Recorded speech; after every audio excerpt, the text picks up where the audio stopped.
Assalamualaikum warahmatullahi wabarakatuh.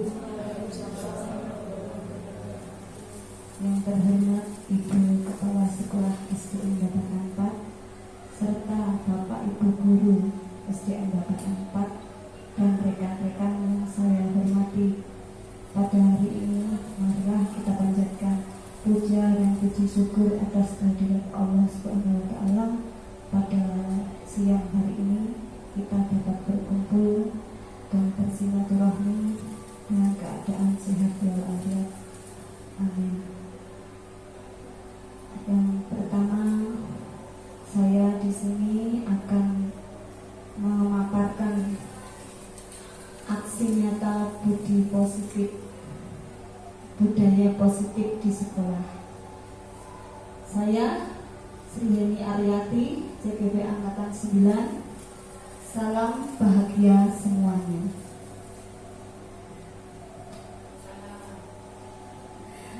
Ya Bapak Ibu, di sini tidak usah terlalu formal. Di sini kita sama-sama belajar. Di sini kita sama-sama, saya mengilustrasikan apa yang saya terima, menyampaikan apa yang saya dapat kepada Bapak Ibu Guru. Semoga ilmu yang saya dapat dari kegiatan CGP saya bisa bermanfaat bagi semuanya. Amin. Yang pertama, kita langsung saja aksi budaya positif dari CGP ini.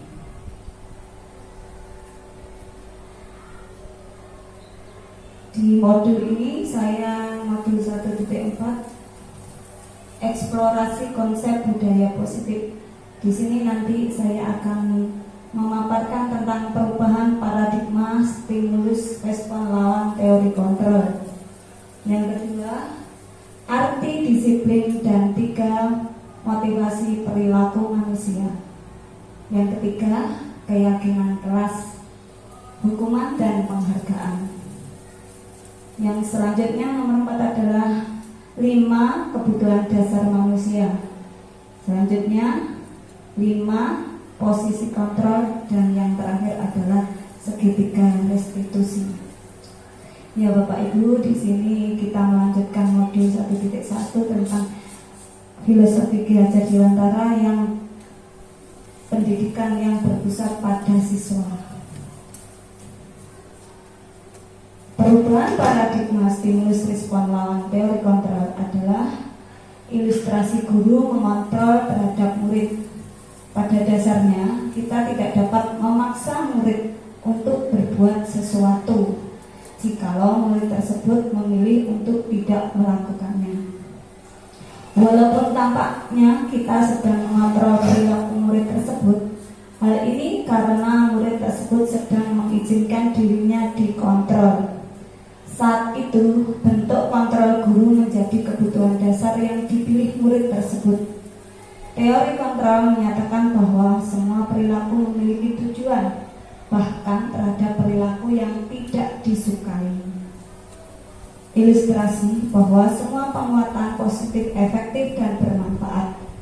Penguatan positif atau bujukan adalah bentuk-bentuk kontrol.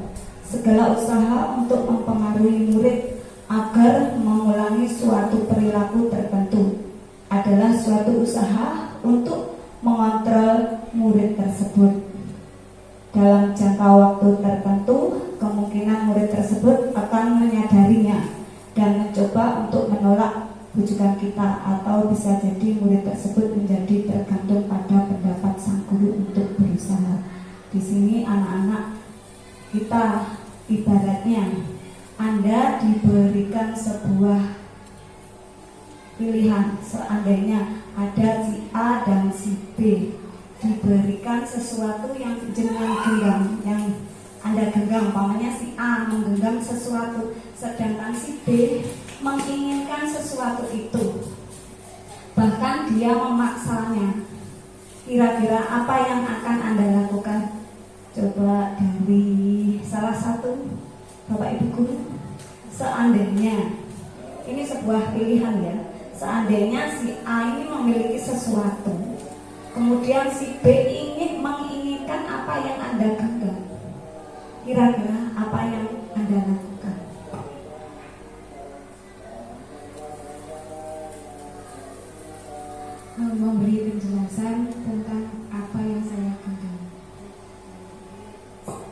seperti itu nggih. Kalau Ibu Tisa bagaimana? Jika Anda memiliki sesuatu yang jenengan pertahankan tapi pengen dimiliki seseorang, pengen dimiliki si B, dan si B itu memaksa kepada Anda, itu bagaimana? Memberi pengertian sendiri. Memberikan pengertian apa yang jenengan pegang itu, seperti itu. Bagaimana Bu Eni? Kalau barang yang saya genggam itu bisa dibagi-bagi. Kalau barang yang saya genggam itu tidak bisa dibagi, ya atau harus dipertahankan, ya saya pertahankan. Sekali jawaban dari Bu Eni ya. Itu semua juga tergantung dari kontrol diri kita nih Bapak Ibu Guru semuanya. Apapun yang kita lakukan adalah kontrol dari diri kita sendiri. Bisa jadi jawabannya seperti Bu Farisa dan Bu Lisa tadi memberikan penjelasan apa yang kita pegang tadi. Bisa jadi seperti Bu Eni mempertahankan apa yang ada di genggaman saya, tidak bisa saya bagikan. Kalau bisa dibagikan dan bermanfaat bagi orang lain, bisa juga dibagikan. Seperti itu, semuanya kontrol itu berasal dari diri kita sendiri. Ya, Bapak Ibu, seperti itu juga anak-anak. Anak-anak perlu pendampingan untuk mengontrol diri mereka. Bisa jadi dengan kebiasaan-kebiasaan yang baik bisa membuat ketergantungan menjadi melakukan hal yang baik. Nanti nggih. Lanjutnya, perubahan paradigma stimulus respon lawan teori kontrol. Ilustrasi bahwa kritik dan membuat orang merasa bersalah dapat menguatkan karakter. Menggunakan kritik dan rasa bersalah untuk mengontrol murid menuju pada identitas yang gagal. Mereka belajar untuk merasa buruk tentang diri mereka. Mereka mengembangkan dialog diri yang negatif. Kadang kala sulit bagi guru untuk mengidentifikasi bahwa mereka melakukan perilaku ini karena sering kali guru cukup menggunakan suara halus untuk menyampaikan pesan negatif. Ilustrasinya bahwa orang dewasa memiliki hak untuk memaksa. Banyak orang dewasa yang percaya bahwa mereka memiliki tanggung jawab untuk membuat murid-murid berbuat hal-hal tertentu. Apapun yang akan dilakukan dapat diterima selama ada sebuah kemajuan berdasarkan sebuah pengukuran kinerja. Pada saat itu pula orang dewasa akan menyadari bahwa perilaku memaksa tidak akan efektif untuk jangka waktu panjang dan sebuah hubungan permusuhan akan terbentuk. Ya, dari sini kita terkadang lupa nih Bapak Ibu memaksakan anak untuk umpamanya suka dengan makanan apa, kita paksa anaknya nggak mau, akhirnya dia menjadi setiap kali diberi makanan seperti itu akan seperti fobia. Nah, itu akan membentuk karakter anak yang negatif. Begitu pula dengan perilaku yang memaksa kita.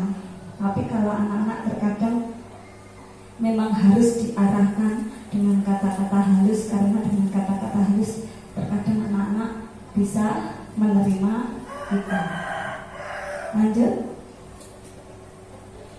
Perubahan paradigma stimulus respon lawan teori kontrol.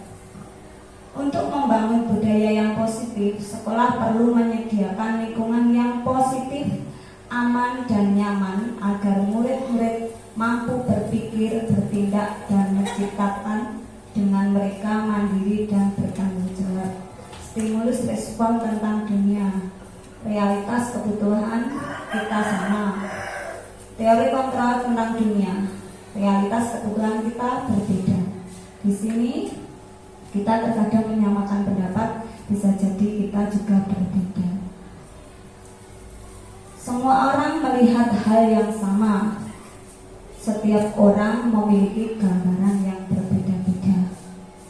Kita mencoba mengubah orang agar berpandangan sama dengan kita. Teori kontrol tentang dunia, kita berusaha memahami pandangan orang lain tentang dunia. dilihat sebagai suatu kesalahan. Semua perilaku memiliki tujuan. Orang lain bisa mengontrol saya, hanya Anda yang bisa mengontrol diri Anda sendiri.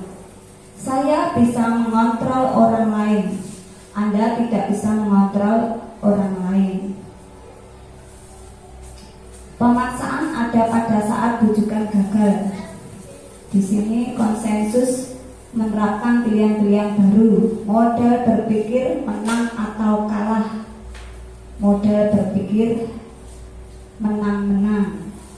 Ya seperti ini ya, paradigma stimulus respon lawan teori kontrol. Selanjutnya disiplin positif. Disiplin positif adalah disiplin berasal dari kata disiplina yang artinya belajar. Disiplin mengacu pada disiplin pada diri yang memiliki tanggung jawab terhadap apa yang dilakukan berdasarkan nilai-nilai yang telah kita yakini. Disiplin positif merupakan salah satu cara penerapan disiplin yang bertujuan untuk menumbuhkan kesadaran diri serta memberdayakan anak didik tanpa imbalan, penghargaan atau reward, ancaman bahkan hukuman. Sebagai pendidik, tujuan kita adalah menciptakan anak didik yang memiliki disiplin diri sehingga mereka berperilaku yang mengacu pada nilai kebajikan universal serta memiliki motivasi intrinsik dalam perilaku yang membawa ke arah yang lebih baik. Ini disiplin positif, pengertian dari kata disiplin artinya belajar nih Bapak Ibu. Sama-sama kita belajar tentang disiplin positif sesuai dengan perkembangan zaman kita. Arti disiplin dan 3 motivasi perilaku manusia. Ki Hajar Dewantara mengatakan bahwa untuk mencapai kemerdekaan atau dalam konteks pendidikan kita saat ini, untuk menciptakan murid yang merdeka, syarat utamanya adalah disiplin yang kuat. Disiplin yang dimaksud adalah disiplin dari diri sendiri yang memiliki motivasi internal.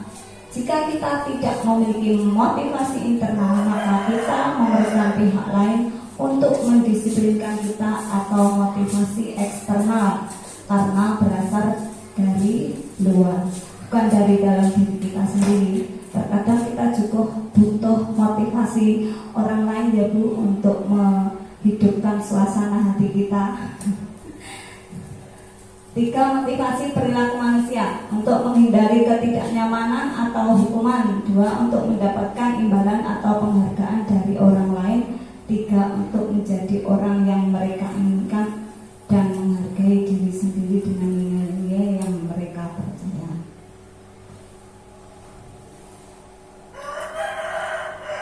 Nilai kebajikan.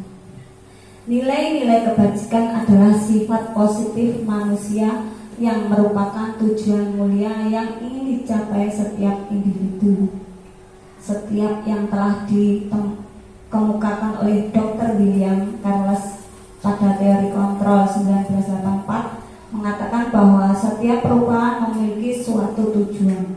Dan selanjutnya Diana Gosen tahun 1998 mengemukakan bahwa dengan mengkaitkan nilai-nilai kebajikan yang diyakini seseorang, maka motivasi intrinstiknya akan terbangun sehingga menggerakkan motivasi dari dalam untuk dapat mencapai tujuan mulia yang diinginkannya. Bapak Ibu, dari sini dengan nilai-nilai kebajikan seseorang akan melihat bahwa kebajikan itu baik akan timbul dari dalam diri kita sendiri menurut teori Bapak Dr. William dan Gesser Tom serta Diana Gosen. Nilai-nilai kebajikan, nilai-nilai yang disepakati bersama lepas dari suku, bangsa, agama, bahasa maupun latar belakang. Ya, contoh-contoh nilai kebajikan yaitu profil pelajar Pancasila.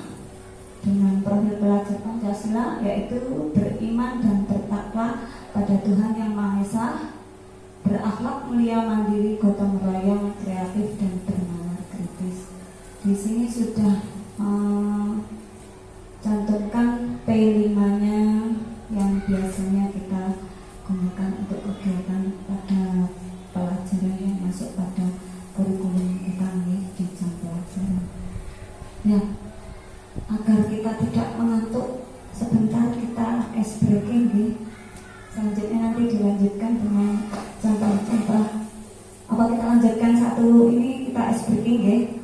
Selanjutnya adalah Ibu Prima Yes, program PY, toleransi, rasa hormat, integritas, mandiri, menghargai, antusias, empati, keingintahuan, kreativitas, kerjasama, percaya diri, komitmen. Selanjutnya 9 pilar karakter Indonesia Harik Foundation IHF, cinta Tuhan yang dengan segenap ciptaannya, kemandirian dan tanggung jawab, kejujuran atau amanah, diplomatis, hormat dan santun, dermawan, suka menolong dan gotong royong, percaya diri, kreatif dan pekerja keras, kepemimpinan dan keadilan, baik dan rendah hati, toleransi, kedamaian dan kesatuan. Bapak Ibu, supaya kita tetap bersatu, tidak membeda-bedakan suku dan agama, bangsa, monggo kita ice breaking. Balanku ada 5, berdiri. Ketika saya bilang dor, yang saya dor itu duduk, yang sampingnya menyebutkan nama, menyebutkan umpamanya Bu Yuli yang saya dor, Bu Yuli duduk, berarti Bu Farisa dan Pak Kolik cepet-cepetan menyebutkan nama, umpamanya Pak Kolik menyebutkan Bu Farisa, berarti yang menang Pak Kolik. Pak Kolik boleh duduk, namanya sebelahnya. Iya, loh, bukan yang duduk saya dor, yang saya dor itu duduk. Selanjutnya yang di sebelahnya memberikan namanya siapa, menyebutkan namanya siapa sebelumnya, antara yang saya dor itu tadi. Bisa? Kalau yang saya dor itu kan berarti dengan kali Bu Sutari. Ini perkenalkan ya, Bu Sutari ya, Bu Suta ya, Bu Tari saja. Ribuan supaya betul ngantuk ya. Monggo semuanya berdiri menyanyikan lagu Balanku Ada 5. Nggak cukup ya. Bersedia? Ya. 1, 2, 3. Balanku ada 5, rupa-rupa warnanya, hijau, kuning, kelabu, merah muda dan biru. Bu Eni. Berarti Bu Ayu ya, boleh duduk. Lanjut lagi. Rupa-rupa warnanya, hijau, kuning, kelabu, merah muda dan biru. Barisa. Jangan enggak Pak. Jangan enggak berarti Bu E kali Bu Yuli.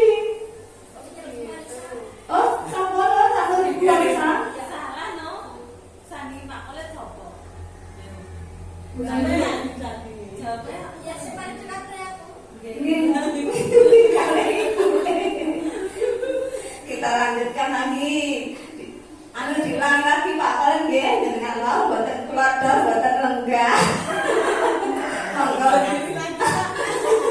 Ini kemarin berdiri lagi. Balanku ada 5, rupa-rupa warnanya, hijau, kuning, kelabu. Mbak Tata. Jangan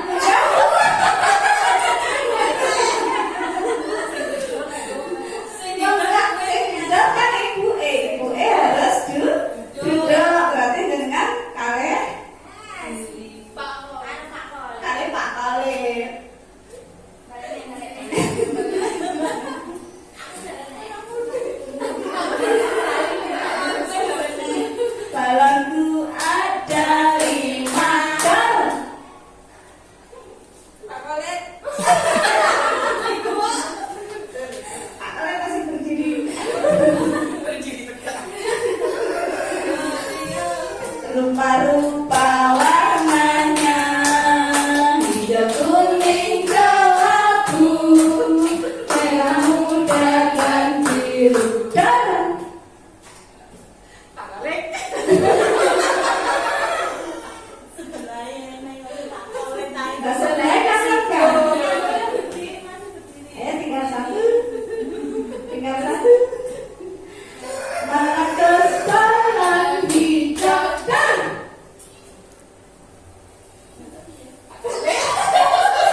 ya Bapak.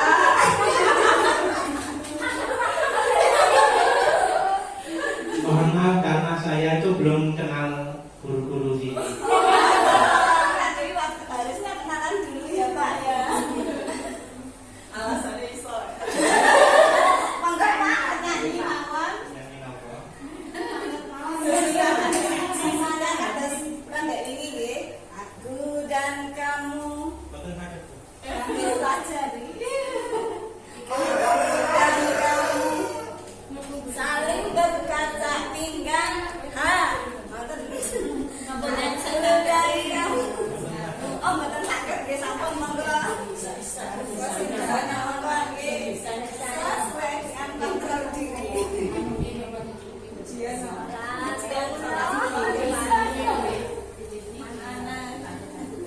Ya ini saya menyanyi dulu hukuman saya ketika saya masih SD. Ya, saya akan menyanyikan bintang kecil. Bintang kecil di langit yang itu amat banyak menghiasi. Aku ingin terbang dan menari jauh tinggi ke tempat kau berada.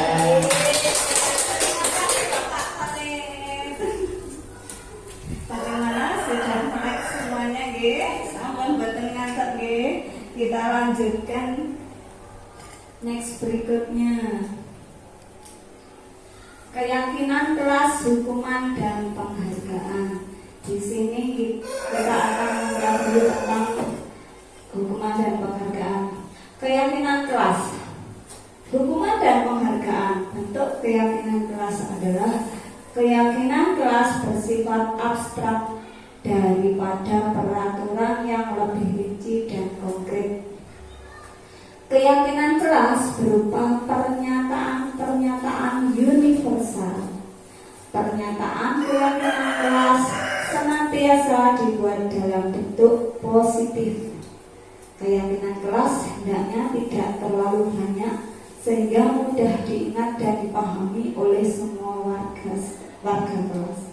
Keyakinan kelas sebaiknya sesuai dengan yang dapat diterapkan di lingkungan tersebut. Semua warga kelas hendaknya ikut berkontribusi dalam pembuatan keyakinan kelas lewat kegiatan curah pendapat.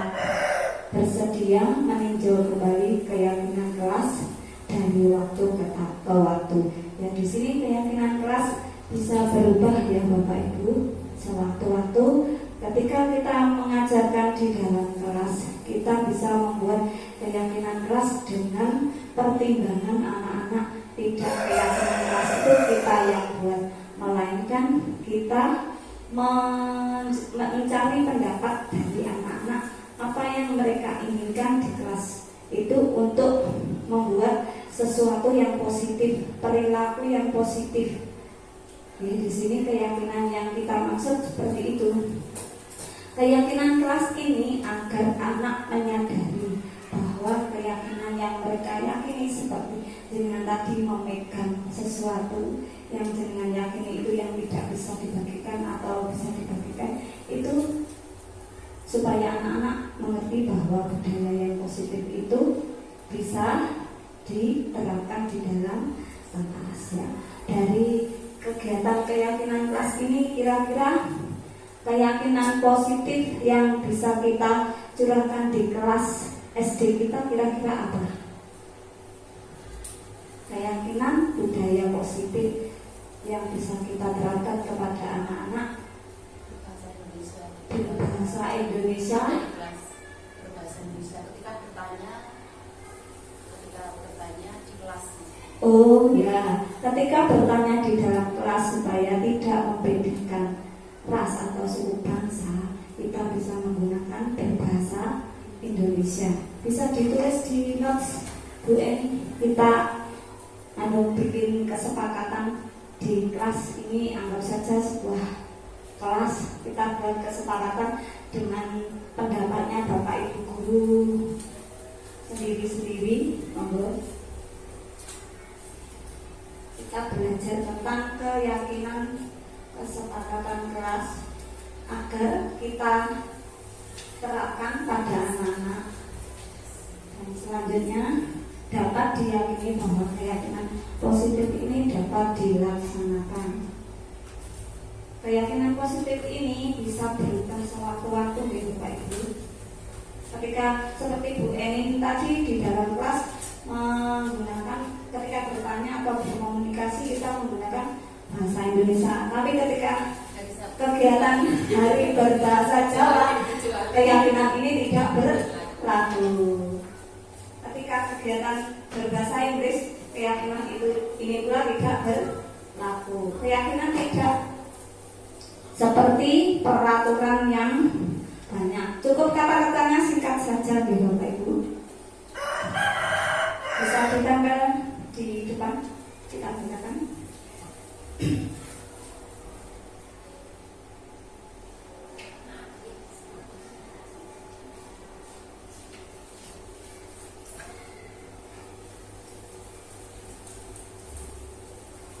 Keyakinan cukup kata-kata yang tidak terlalu panjang-panjang. Keyakinan Ibu kira-kira yang bisa kita terapkan di sekolah kita Bu, yang berbudaya positif untuk anak-anak, yang sesuai dengan lingkungan kita Bu.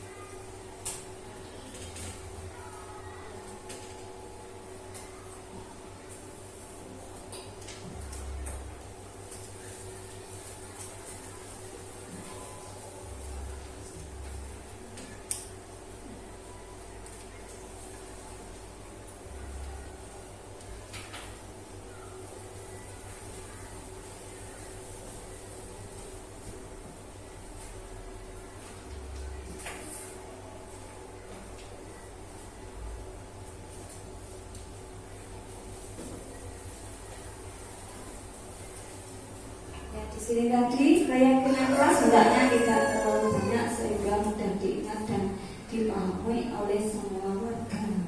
Keyakinan kelas ini kita tidak perlu yang berbelit-belit gitu, yang biasanya yang mudah-mudah saja supaya untuk berbudaya positif anak-anak memahami bahwa itu sesuatu yang baik. Kita bacakan ya. Aku butuh kasih sayang dalam pembelajaran. Kira-kira ini pas apa enggak Bapak Ibu Guru? Keyakinan kelas seperti ini. Aku butuh kasih sayang dalam pembelajaran. Ya, semuanya membutuhkan kasih sayang, tidak hanya individu ya. Tapi kita bisa menggunakan kata-kata yang kira-kira lebih universal. Kira-kira kesepakatan kita apa ini?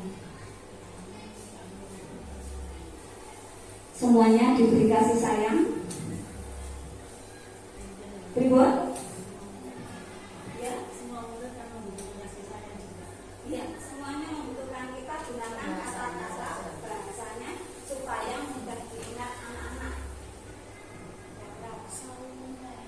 Oke, saling menyayangi seperti itu ya. Kira-kira seperti itu kita sepakat, no betul? Yakin dengan kata-kata seperti itu, no betul? Ada yang kurang sependapat? Saling menyayangi atau bagaimana? Ya, kata-kata saling menyayangi ini mudah diingat apa tidak ya kira-kira? Bisa dipahami ya? Bisa ya? Ya, kita gunakan saling menyayangi.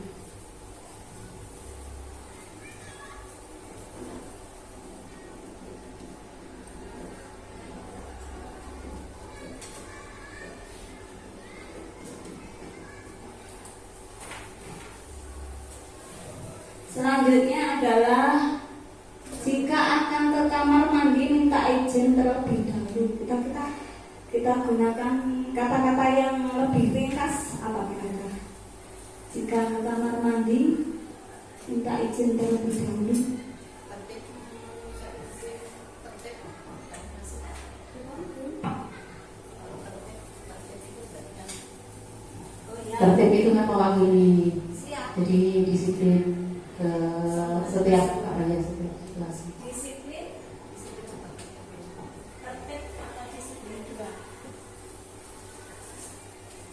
Disiplin.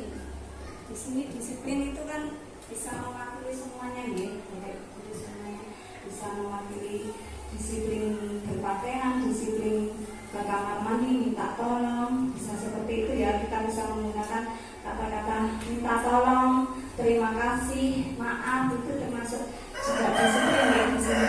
Lanjutnya menggunakan bahasa Indonesia ketika berkomunikasi di kelas ya, berbahasa Indonesia. Jika bertanya, ini kita gunakan kata-kata yang mereka bagaimana? ya berbahasa Indonesia. Berbahasa Indonesia yang baik dan benar. Berbahasa Indonesia. Lanjutnya menjaga kebersihan kelas. Ini cukup bagus ya. Langsung ini bisa gunakan menjaga kebersihan.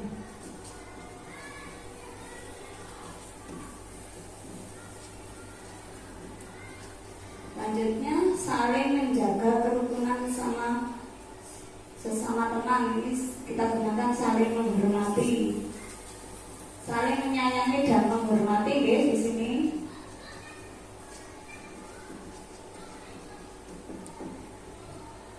Menggunakan bahasa yang sopan, berbahasa Indonesia yang baik. Ini tadi sudah kegiatan kita dalam kelas harus menerima pelajaran. Kecuali dari kesepakatannya bisa di Kesepakatan bisa dirubah ya Bapak Ibu. Ini tidak harus mutlak ya. Yang namanya keyakinan itu bisa berubah kapan saja. Ketika kita ujian, keyakinan kelas kita harus menyailen, umpamanya menyailen HP seperti itu. Tapi kalau ada darurat kita bisa ya. Selanjutnya adalah bekerja menjaga kebersihan kelas, juga selalu membiasakan berdoa niat tulus.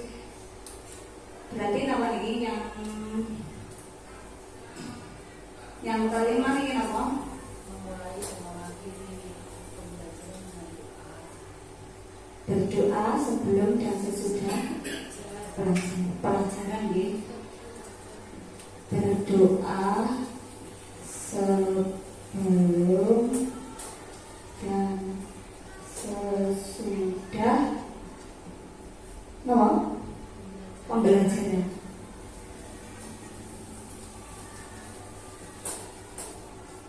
Ya, Bapak Ibu di sini keyakinan kelas kita tidak usah terlalu banyak-banyak karena anak-anak kalau terlalu banyak itu kan mereka malah tidak nyaman. Ya, kita bisa menggunakan keyakinan kelas ini dengan pendapat anak-anak yang menurut mereka merasa itu budaya positif yang bisa mereka lakukan. Ya Bapak Ibu nanti bisa diterapkan di kelasnya masing-masing ya. Lanjut, keyakinan kelas, hubungan dan penghargaan. Pembentukan keyakinan kelas, prosedur pembentukan keyakinan kelas. Mempersilahkan murid-murid di kelas untuk mencurahkan pendapat tentang peraturan yang perlu disepakati. 2. Mencatat semua masukan seperti yang sudah kita lakukan tadi. Mencatat semua masukan-masukan para murid di papan tulis atau di kertas besar ukuran poster di mana semua anggota kelas bisa melihat hasil curahan pendapat. Susun keyakinan kelas sesuai prosedur pembentukan keyakinan kelas. Ganti kalimat-kalimat dalam bentuk negatif menjadi positif. Kalimat negatif contohnya jangan berlari di kelas atau koridor.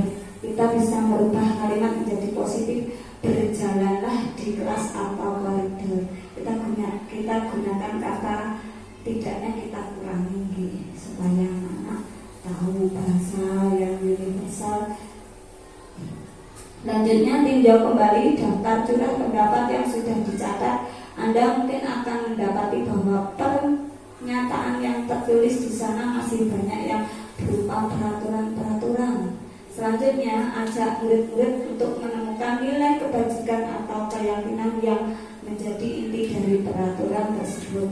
Contoh, berjalan di kelas, dengarkan guru, datang tepat waktu, bisa dijadikan menjadi satu keyakinan, yaitu keyakinan saling menghormati, nilai kebajikan hormat. Keyakinan inilah yang dijadikan dasar untuk disepakati. Kegiatan ini juga merupakan peralihan dari bentuk peraturan ke keyakinan kelas, karena biasanya peraturan itu bersifat mutlak. Kita gunakan keyakinan kelas yang mengacu pada peraturan-peraturan. Ditinjau ulang keyakinan kelas secara bersama-sama. Selanjutnya, setelah beberapa peraturan telah disatukan menjadi beberapa keyakinan, maka jumlah butir pernyataan keyakinan akan berkurang. Sebaiknya keyakinan kelas tidak terlalu banyak, bisa sekitar antara 3 sampai 7 prinsip keyakinan. Bila mana terlalu banyak, maka warga kelas akan sulit mengingatnya. Setelah keyakinan kelas selesai dibuat, maka semua warga kelas dipersilahkan meninjau ulang dan menyetujuinya dengan menandatangani keyakinan kelas tersebut, termasuk guru dan semua murid. Ya, tadi sudah kita tempel seperti itu, kita sepakati ya. Keyakinan kelas selanjutnya bisa dilekatkan di dinding kelas di tempat-tempat yang mudah dilihat oleh semua warga kelas. Ini nanti keyakinan kelas bisa dengan hias di dalam kelas panjenengan semuanya, bisa dibuat supaya anak-anak, karena mereka yang buat pastikan mereka akan ingat. Contoh keyakinan kelas. Setiap anggota kelas perlu belajar. Setiap anggota kelas perlu semangat. Setiap anggota kelas perlu melakukan tugas. Setiap anggota kelas perlu saling menghargai, dan setiap anggota kelas perlu merasa aman. Selalu bersikap positif. Contoh-contoh dari kata-kata keyakinan kelas ya. Senantiasa menjadi diri yang terbaik, percaya dan menghormati orang lain serta barang miliknya, berkomitmen terhadap setiap tugas, senantiasa membantu, hormat. Kami meyakini bahwa sangat penting untuk menghormati semua orang dan barang milik orang lain. Bekerja, kami meyakini bahwa sangat penting untuk mengerjakan segala pekerjaan atau mengikuti kegiatan yang telah ditugaskan, diterima dan dimiliki. Di sini adalah kami meyakini bahwa sangat penting untuk merasa diterima pada suatu kelompok dan saling peduli dengan yang lain. Ini bisa kita buat poster di kelas, bisa kita buat seperti kemarin membuat keyakinan kelas, pilih salah satu anak-anak membuat kata-kata poster yang dihias di warna-warni, bisa kita jadikan sebagai pajangan di kelas jika seperti itu nih Bapak Ibu. Keyakinan kelas, hubungan dan penghargaan. Negatif di sini kata-kata yang negatif, yaitu awas kalau dilakukan lagi ya nanti awas kamu. Kalau yang netral, lakukanlah apa yang saya katakan. Untuk yang positif, apakah hal ini yang sesungguhnya ingin kamu lakukan? Seperti ini kata-katanya di sini. Ini contoh-contoh kata-kata yang negatif, netral dan positif. Mode memaksa. Di sini yang netral, stimulus, respon, teori kontrol, mendorong menyalahkan diri, mendorong kepatuhan, yang di sini anak-anak, mendorong disiplin positif, konsep diri menjadi buruk, konsep diri baik, konsep diri menjadi lebih kuat. Murid anak belajar menyembunyikan kesalahannya. Murid anak belajar taat peraturan. Murid anak belajar memecahkan masalah. Contoh negatif berikutnya adalah mencoba mengontrol anak dengan menguatkan negatif, membayar impas kesalahan. Ya, seperti membalas impas kesalahan. Kalau temannya salah, ya dibayar dengan salah. Namun kalau untuk mencoba mengontrol anak dengan penguatan positif dan dilanjutkan, anak paham bahwa diri dirinya sendiri yang memegang kendali kontrol. Selanjutnya dampak pada murid marah, merasa bersalah, rendah diri, mengasingkan diri. Netralnya adalah kehilangan hak waktu jeda seorang diri, menahan detention. Murid anak tidak kehilangan waktu, namun bersemangat untuk memperbaiki diri. Negatif, tiba-tiba tidak diharapkan atau sangat melukai. Netral sudah diketahui, masuk akal. Berupa undangan untuk mengontrol restitusi. Negatif dibuat guru, dibuat oleh guru dan murid, dibuat oleh murid dan anak. Selanjutnya menyakitkan guru menjalani konsekuensi dengan menyalahkan, mengkritik, menyindir, merendahkan. Netralnya adalah membantu guru menyatakan peraturan, melakukan peringatan, dan menerapkan konsekuensi. Untuk yang positifnya adalah menguatkan guru, menyebutkan keyakinan kelas, membimbing kerangka acuan berpikir restitusi murid. Keyakinan kelas hukuman, identitas gagal hukuman. Sesuatu yang menyakitkan harus terjadi. Sanksi konsekuensi sesuatu harus terjadi. Restitusi merupakan pilihan. Tidak nyaman untuk murid, anak untuk jangka waktu panjang. Tidak nyaman untuk murid untuk jangka waktu pendek. Menguatkan untuk murid, anak dalam jangka waktu panjang. Korban mendapatkan keadilan, korban bisa diabaikan, korban mendapatkan ganti. Murid akan tersakiti, murid tidak nyaman. Restitusinya adalah anak mendapatkan penguatan. Perilaku positif agresif mengikat, penguatan hanya bertahan dalam jangka waktu pendek. Masalah terpecahkan. Sistem tidak akan berjalan bila murid tidak takut. Memerlukan monitoring dan supervisi terus-menerus dari guru. Murid belajar bertanggung jawab untuk perilakunya. Berlaku hanya pada sebuah institusi, tidak berlanjut pada kehidupan nyata. Membantu menerapkan, mengakui peraturan dalam masyarakat. Restitusinya adalah fokus pada pemecahan masalah dalam jangka waktu panjang. Peraturan adalah kamu harus, sedangkan konsekuensi apa? Peraturannya mampukah kamu melakukannya? Terima kasih. Apa yang kamu yakini? Apa yang bisa kamu lakukan untuk memperbaiki masalah ini?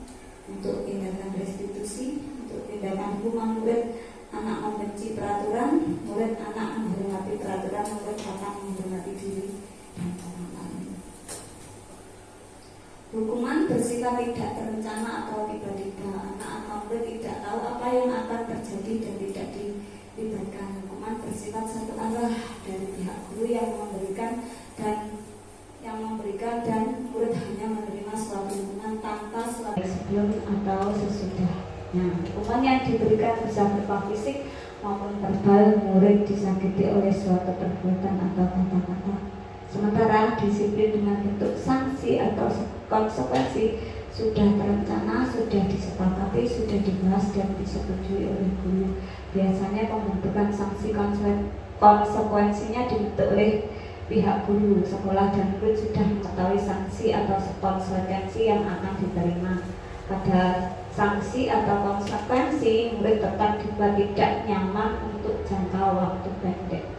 Konsekuensi atau sanksi biasanya diberikan berdasarkan suatu pengukuran. Misalnya setelah 3 kali ditegur di kelas oleh guru karena tugasnya belum selesai atau ngobrol, maka murid akan kehilangan waktu bermain dan harus menyelesaikan tugasnya karena ketinggalannya. Peraturan ini sudah diketahui oleh murid dan diketahui sebelumnya.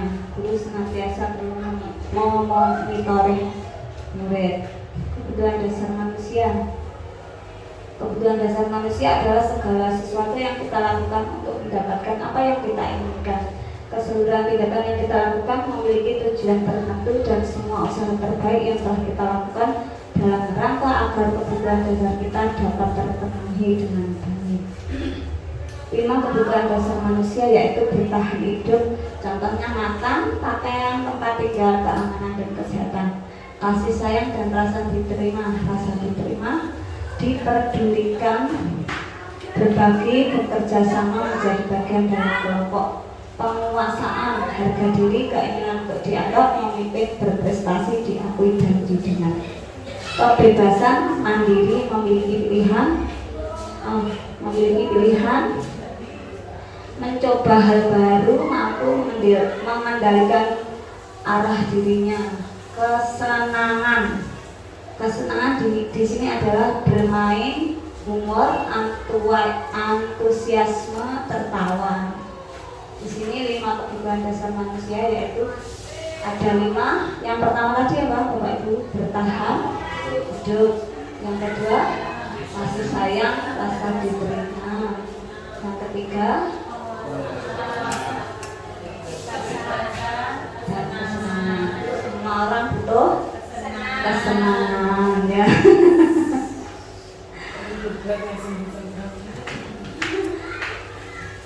Selanjutnya motivasi perilaku manusia untuk menghindari ketidaknyamanan atau hukuman.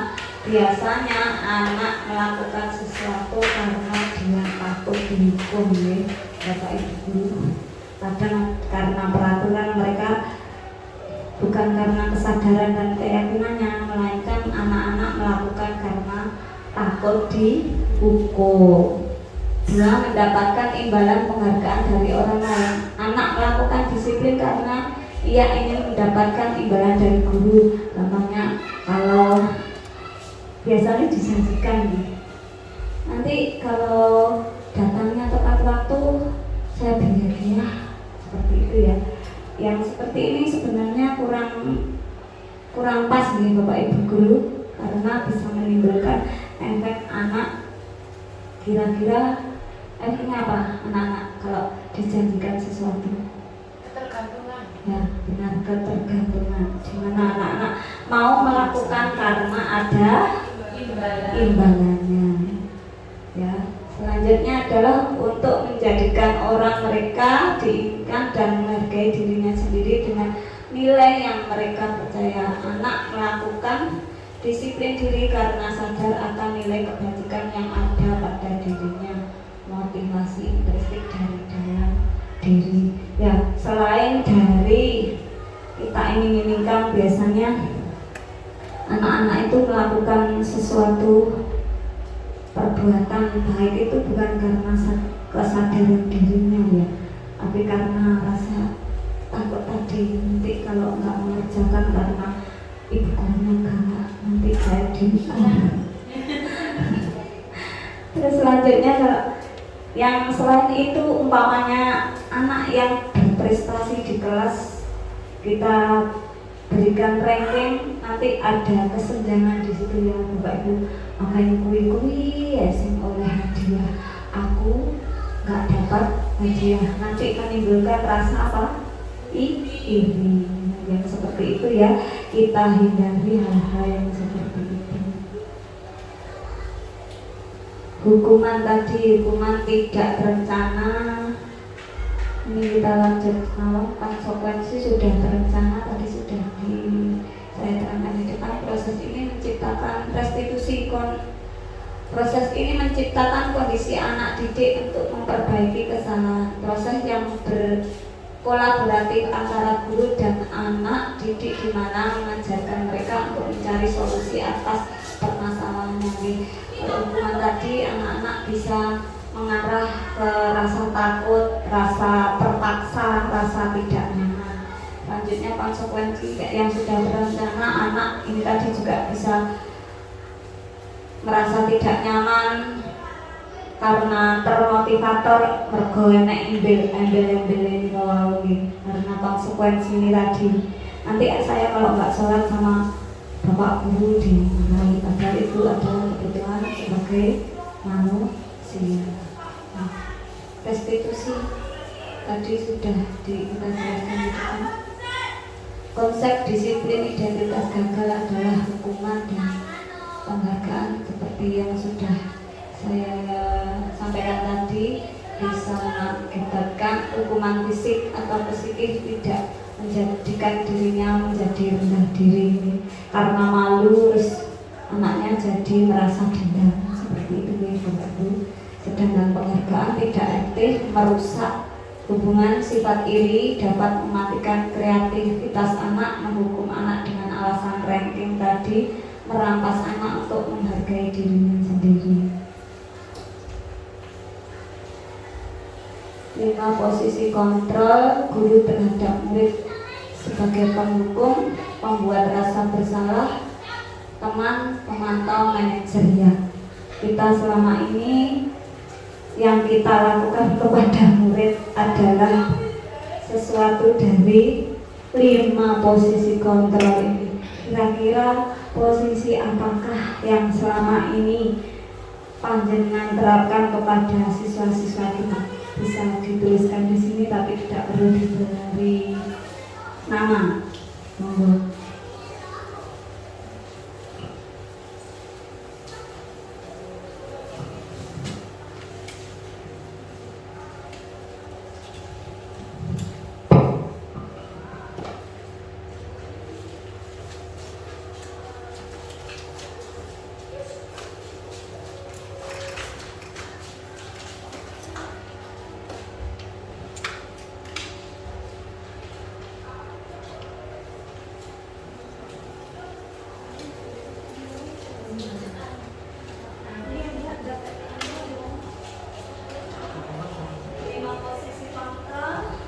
Guru terhadap anak dengan selama ini sebagai posisi kontrol yang mana?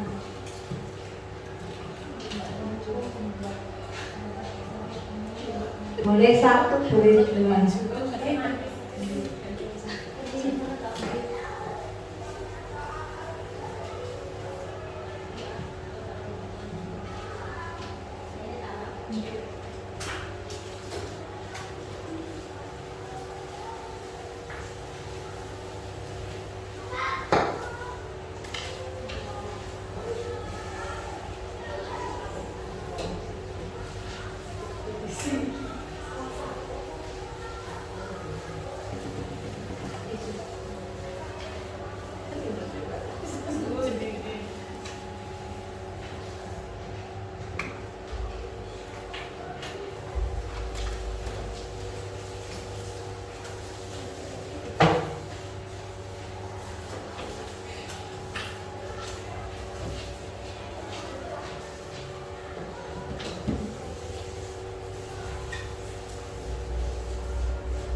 Ya, Bapak Ibu, 5 posisi kontrol ini mungkin sudah sering kita lakukan terhadap anak-anak ya, Bapak Ibu. Rata-rata kita pernah hampir semuanya melakukan posisi ini ya. Di sini ada teman, temannya 2, 3, pemantau, mengarah ke manajer, wow. Lanjut, membuat merasa bersalah atau berteman, saya tergantung dari situasi dan kondisi anak. Kadang saya jadi teman, membuat merasa bersalah, kadang menghukum. Teman, hakim, motivator, teman, pemantau, manajer. Yang terakhir, bersuara lebih lembut untuk mengontrol nada tinggi. Bagus sekali semuanya di Bapak Ibu Guru, semuanya dimana kita sudah pernah mungkin dari 5 kontrol ini untuk mengatasi anak-anak di sekolah. Untuk posisi penghukum biasanya contohnya kita melakukan hukuman terhadap anak, dimana tadi dengan sikap menghukum anak-anak bisa seperti tadi, nah tidak nyaman. Seperti ini tadi dengan hukum, dengan menyakiti, tidak nyaman, bersifat searah. Kalau kita hukum anak-anak bisa melakukan identitas yang gagal seperti tadi Bapak Ibu Guru. Sedangkan untuk yang membuat merasa bersalah itu seperti dulu lah, kamu itu kok begitu, masa nggak kasihan sama saya. Itu kata-kata termasuk kata-kata yang membuat rasa bersalah. Sedangkan kalau teman bisa kita gunakan kata, ayo kita kerjakan bersama-sama yuk, seperti itu seperti teman ya, yang seperti itu. Sedang pemantau adalah kita bisa memantau anak, cara ketika bekerja kelompok kita bisa memantau anak-anak ini bekerja dengan baik atau hanya duduk-duduk saja, atau anak ini kita lihat apa perilaku anak ini, kita ini termasuk dari pemantau. Sedangkan manajer kita terangkan nanti ini kasus anak terlambat tidak datang sekolah. Coba kira-kira kasus yang seperti ini termasuk sebagai contoh kata-kata yang tadi sudah saya terangkan di depan, lari keliling lapangan, seperti marah ya, dengan nada yang marah kalau penghukum.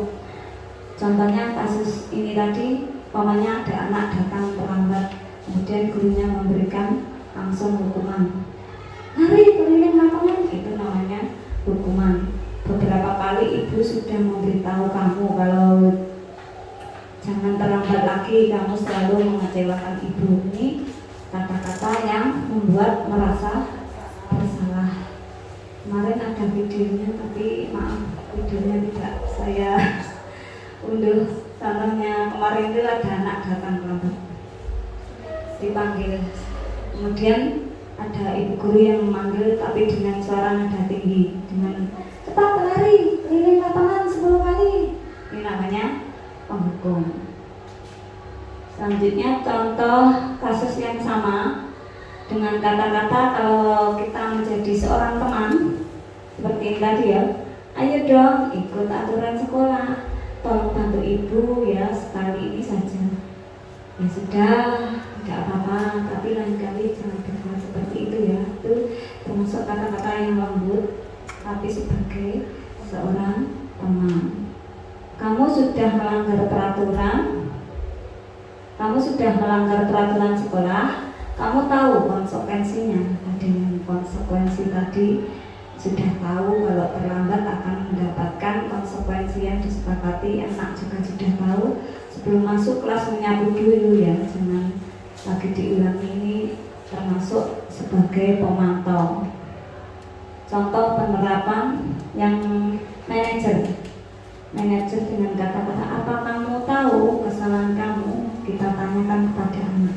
Ketika dia terlambat tidak langsung kita hukum, terus tidak peduli kowe mau tanimu awan atau ras, yang penting pokoknya budal isu. Itu tadi kan termasuk penghukum. Kalau kita berposisi pada manajer, kita akan cari tahu dan kita akan memberikan menstabilkan anak dulu ya. Apakah kamu tahu kesalahan kamu? Kita tanyakan. Kalau tahu, berarti kita menstabilkan identitas. Kira-kira bagaimana kamu memperbaiki kesalahan kamu? Yang seperti itu, validasi kesalahan yang telah dibuat anak. Anak mengakui kesalahan anak, umpamanya seperti terlambat tadi. Apa kamu tahu kesalahan kamu? Anak kira-kira akan menjawab bagaimana? Saya terlambat sekolah. Kira-kira apa yang bisa kamu perbaiki? Itu kan mengakui kesalahannya. Ya Bu, saya terlambat. Kenapa? Bagaimana memperbaikinya? Oh, saya akan menyetel alarm Bu supaya saya tidak terlambat lagi.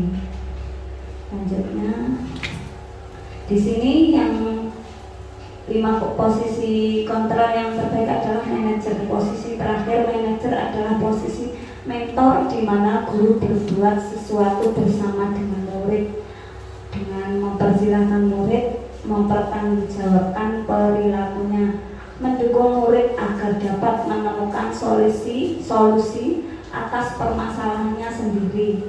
Seseorang manajer telah memiliki keterampilan di posisi teman maupun pemantau, dan dengan demikian bisa jadi di waktu-waktu tertentu kembali kepada kedua posisi tersebut bila diperlukan.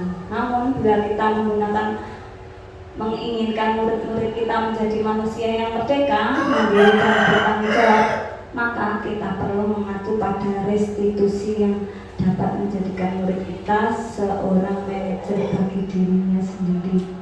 Di manajer, murid diajak untuk menganalisis kebutuhan dirinya maupun kebutuhan orang lain.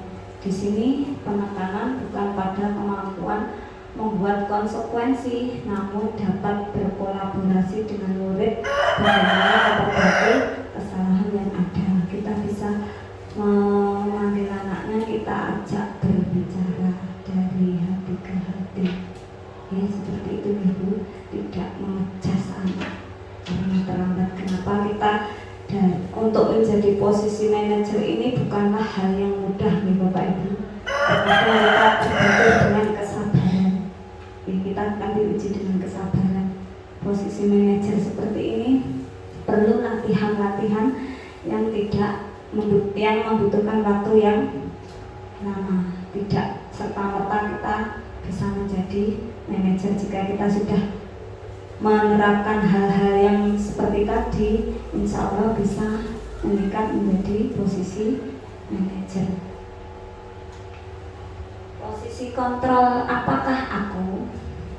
Kira-kira tadi kan sudah saya terangkan tentang penghukum, tadi ngomong penghukum, membuat rasa bersalah, penghukum membuat rasa bersalah, lanjut dengan teman, pemantau, dan manajer. Coba kalau ada kata-kata seperti ini, kira-kira ini termasuk posisi kontrol yang mana, Bapak?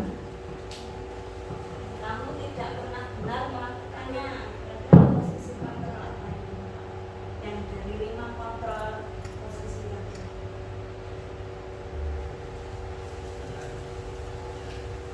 Yang 5 kontrol posisi tadi. Membuat rasa bersalah, atau teman, atau pemantau, atau manajer. Menurut saya yaitu membuat merasa bersalah. Anak yang seperti ini termasuk penghukum. Kamu tidak pernah benar melakukannya. Ini termasuk posisi penghukum, karena anak selain merasa bersalah juga dijudge, merasa rendah diri. Itu termasuk juga penghukum. Nah, untuk yang selanjutnya, monggo bisa. Saya kecewa sekali dengan kamu. Ini posisi kontrol apa? Pembuat merasa bersalah Karena kenapa Bu? karena menunjukkan bahwa saya kecewa dengan perlakuan si anak mungkin. Jadi anak merasa bersalah nih karena saya kecewa, itu tadi ya, kata-kata kecewa. Selanjutnya ayo lakukan demi ibu. Ini posisi apa? Ayo lakukan itu, mengarah ke posisi apa ya, misalkan dia Teman. Ya, di sini kontrol teman. Kenapa kata-kata seperti ajakan teman, ayolah ayo lakukan demi ayo lakukan demi ibu. Ini posisi kontrol teman.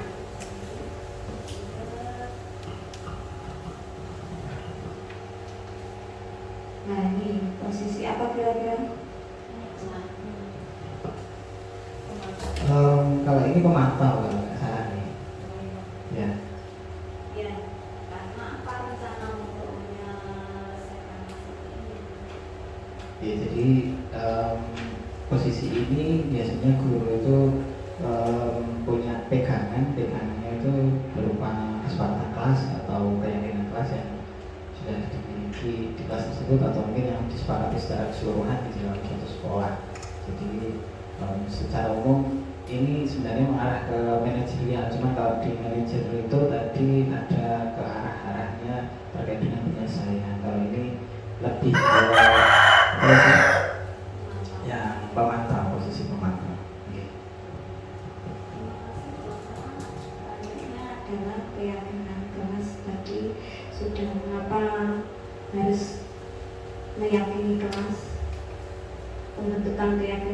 bersifat abstrak. Ini tadi sudah dalam pernyataan positif tadi sudah ya. Contohnya bisa berupa seperti ini ya. Kemarin kelas saya sudah membuat keyakinan kelas beserta anak-anak seperti ini. Ini Bapak Ibu bisa dibuat poster seperti di kelasnya Bu Sinten, Bu Lisa ya, dibuat poster seperti itu juga boleh.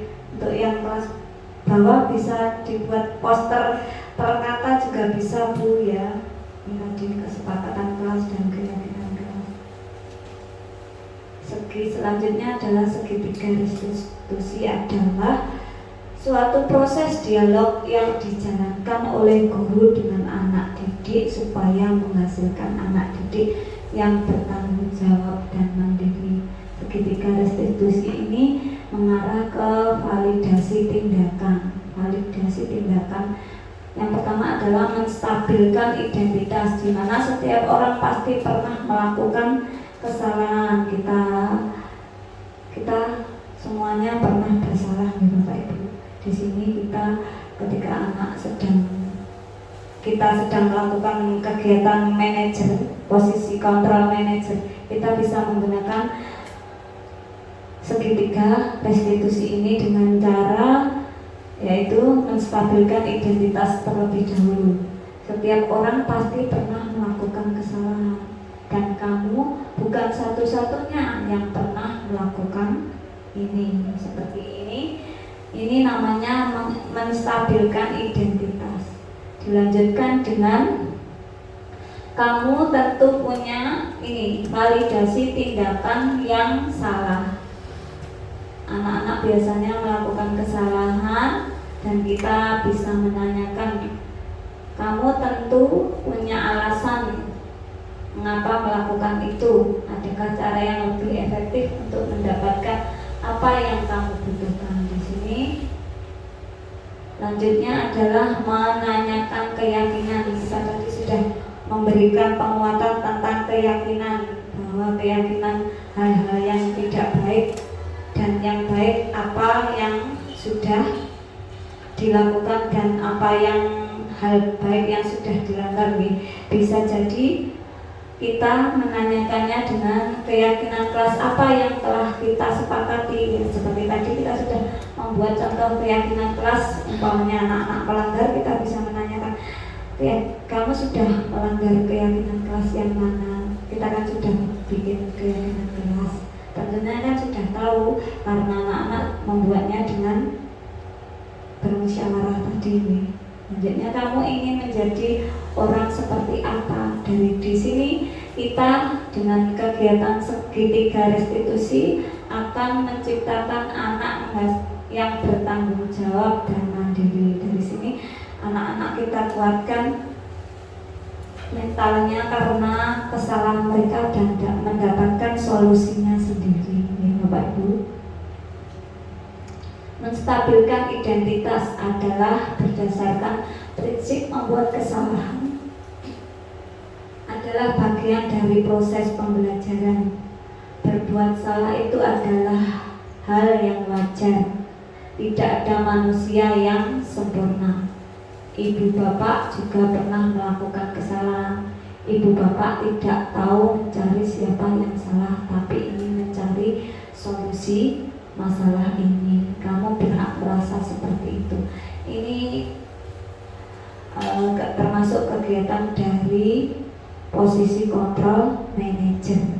Kita nanti bisa menerapkan ke anak-anak didik kita ya Bapak Ibu Guru. Semoga anak didik kita akan menjadi orang-orang yang bertanggung jawab dan mandiri atas diri mereka sendiri. Selanjutnya adalah validasi tindakan yang salah, yaitu berdasarkan prinsip setiap perilaku dilakukan untuk memenuhi suatu kebutuhan tertentu. Biasanya mereka melakukan hal itu karena memiliki suatu alasan. Kamu pasti punya alasan mengapa melakukan hal itu. Seperti anak tadi yang terlambat tadi, kenapa kok sampai bisa terlambat? Pasti anak tersebut memiliki kebutuhan. Bisa jadi sedang membantu ibunya. Padahal kamu sudah melakukan yang lebih baik dari ini ya. Kamu kamu patut bangga karena telah melindungi sesuatu yang penting buatmu. Kamu melakukannya karena mempertahankan sesuatu yang penting bagimu. Menanyakan keyakinan selanjutnya berdasarkan prinsip teori kontrol bahwa pada dasarnya kita termotivasi dari dalam diri atau yang disebut motivasi intrinsik. Intrinsik ini dari dalam diri sendiri. Apa keyakinan kelas kita? Karena tadi kita sudah membuat keyakinan kelas, nilai-nilai apa yang kita sepakati bersama, nilai-nilai kebajikan yang telah kita sepakati tadi dengan keyakinan kelas tadi. Seperti apa gambaran kelas yang ideal menurut kamu? Kamu ingin menjadi orang yang seperti apa? Apa yang kamu lakukan untuk memperbaiki kesalahan kamu? Ini tindakan kegiatan manajer sekaligus segitiga restitusi.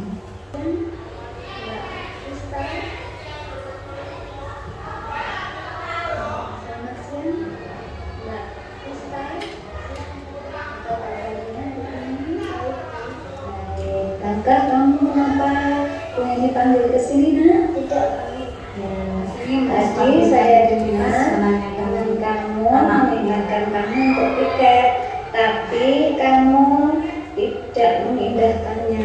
Kira-kira apa yang terjadi ya, nak ya? Ya Bu, jika saya piket dibilang selalu tidak bersih, jadi saya tidak piket sekalian. Oh begitu. Tahukah kamu kesepakatan kelas kita, nak? Ya Bu, kesepakatan kelas kita. Ya, kamu sudah tidak melaksanakan kesepakatan kelas kita. Ini tindakan validasi tindakannya di sana. Namun hal yang seperti itu bukanlah hal yang baik. Untuk itu kamu harus memperbaiki kesalahan kamu. Kira-kira hal apa yang akan kamu lakukan untuk memperbaiki kesalahan kamu, nak? Setelah menanyakan keyakinan solusi anak karena sudah melanggar keyakinan kelas. Di sini menanyakan keyakinan dan sudah memberikan solusi kamu. Dan selanjutnya nanti setelah pulang, kira-kira setelah apa kamu melaksanakannya? setelah pulang sekolah. Oke, nanti kamu mengerjakannya ya. Dengan mempelajari kejadian seperti ini, kita mempelajari bahwa menjaga kebersihan itu adalah sebagian dari iman dan nak. Jika kita tidak menjaga kebersihan akan menimbulkan penyakit ya. Untuk itu kamu harus tetap menjaga kebersihan sesuai dengan kesepakatan kelas kita. Ya, terima kasih kamu sudah menyadari kesalahan. Sekarang selanjutnya kamu boleh kembali ke kelas untuk melakukan kegiatan berikutnya. Silahkan.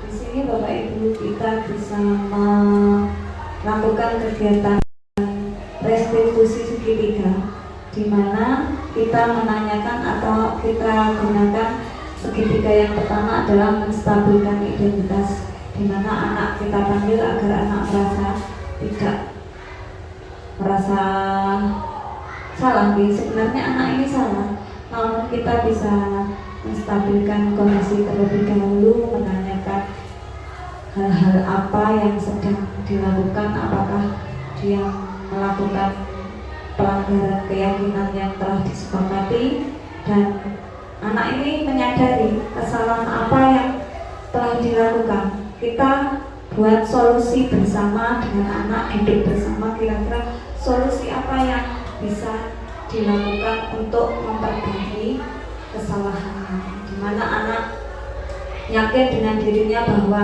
anak yang seperti ini nantinya akan menuju anak yang mandiri. Ketika melakukan sebuah kesalahan, dia akan membuat solusi perbaikan. Di sini anak-anak akan lebih bertanggung jawab. Ya, Bapak Ibu guru bisa menggunakan metode program segitiga restitusi ini untuk menindaklanjuti anak-anak yang melanggar keyakinan atau kesepakatan kelas bersama. Selanjutnya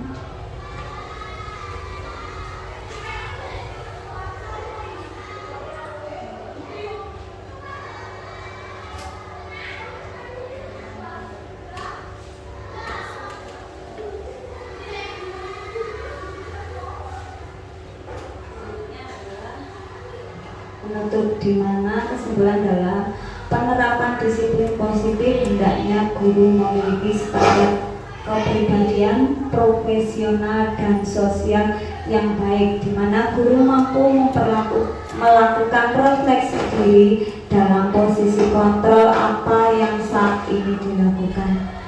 Bagaimana perjalanan kita sebagai among atau manajer yang dapat menuntun anak menjadi insan yang mandiri, merdeka, dan bertanggung jawab sesuai dengan standar nasional pendidikan.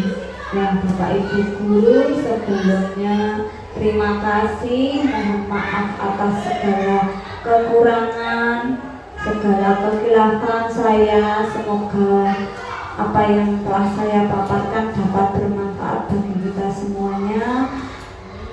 Dari sini Bapak pembimbing saya, Bapak fasilitatornya adalah Bapak Susanto, Bapak pengajar konflik adalah Bapak Joko. Oke, Bapak Ibu, sebagai penutup, sebelum salam nanti saya akan memberikan umpan balik refleksi segitiga. Silakan identifikasi pada segitiga di bawah ini mengenai yang Anda pelajari dari pembelajaran hari ini. Ini Bapak Ibu guru bisa menuliskan di skinot ini apa yang pertama. Setelah pembelajaran ini saya memahami. Ini bisa saya tampilkan yang lain enggak?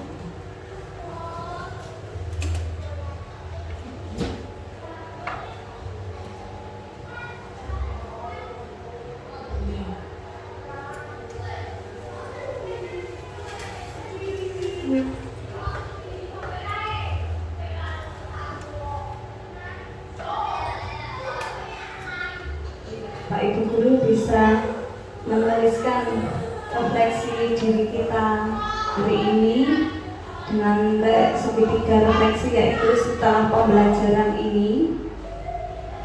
Setelah pembelajaran hari ini saya akhirnya memahami apa yang sudah saya sampaikan tadi, semoga bermanfaat dan Bapak Ibu bisa menuliskan hal-hal refleksi diri di sini. Setelah mempelajari ini saya akhirnya mampu. Perasaan saya setelah mempelajari ini adalah, setelah melakukan pembelajaran ini, target saya selanjutnya adalah Bapak Ibu guru bisa menuliskan di skinot ini. Saya akhiri, wabillahi taufiq wal hidayah. Wassalamualaikum warahmatullahi wabarakatuh.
nanti